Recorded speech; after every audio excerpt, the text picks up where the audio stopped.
Hi guys, this is Nikhil here, and today we have for you Acer Chromebook we just received from Acer itself. So let's see what's in the package and let's run the laptop for a few test runs, shall we?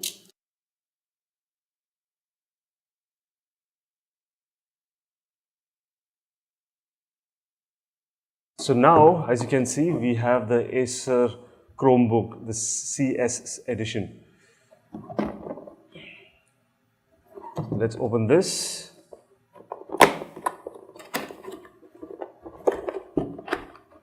A brand new thing. We have, of course, our quick manual which tells us how the things work.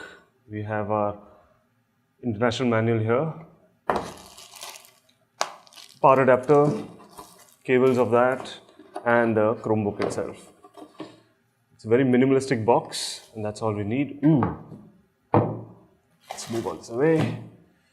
And that's a nice looking laptop. It's got a nice finish here. This finish is a bit glossy.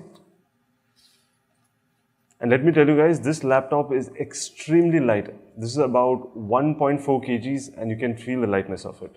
So, first things first, what I really like about this laptop is that it has a matte screen. It doesn't have a glossy screen. So, it's not going to be uber reflective, and that's really nice.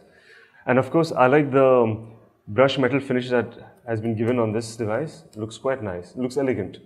So, here we have the Chrome OS with the Chrome logo right here, and of course you have to choose the language that you like. Apparently this will not allow you to go ahead without a connection, so you are always connected in this laptop. So we have a Wi-Fi or office Wi-Fi connected here. Let's hit continue. And terms and conditions, yes, of course we accept everything.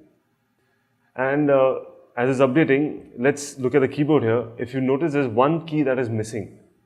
Well, actually, there are a lot of keys that are not there, but one essential key, and that's the Windows key. There is no Windows here. So let's talk about the specs here. Now, this guy is 11.6 inch. Therefore, it's part of its lightness, all right? It has got a dual-core Intel Celeron processor in it. So forget about gaming if you're ever thinking of it. Forget about doing any heavy task. It's great for office work and office work only. All right. Now this is 1.4 kgs, it's quite light, and it has about 4 hours of battery. So the battery life is low, all right. But we'll have to run full test to see how it really performs. All right. So it requires your email and password. For test purposes, I'm not going to bother with this. We can skip this by saying you may skip this signing in as a guest. So let's choose that option. And the first thing that boots up is, of course, the Chrome browser.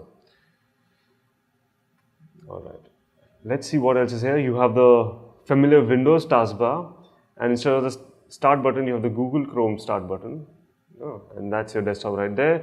I think this will be all your apps. Yes, these are all the apps that have come along with this. You can download more from the store, no doubt. And might I say that this touchpad is a little, well, not as smooth. I think I'll have to make it more sensitive to my response. And on the system tray here, you have your Wi-Fi connection, which is very important. Any of your connections that you've put across, if it's 3G, it'll show you 3G there.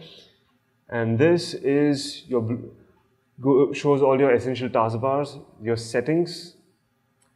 Everything is managed by Chrome, so of course Chrome browser is the main thing here, which decides all your settings. Your touchpad right here, touch key settings, your proxies if you have, Google search, your extensions that you're going to use.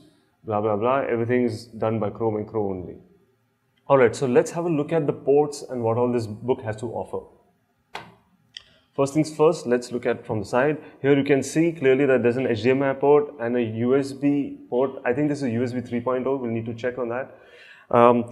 This, as far as it goes, is your charging port. And one thing is really nice, it's nice and slim. As you can see, it looks like actually a mobile charging port. And one thing is really nice, the brick that comes along with this is also nice and slim. It isn't like long and fat and heavy like your normal laptops are, which is nice.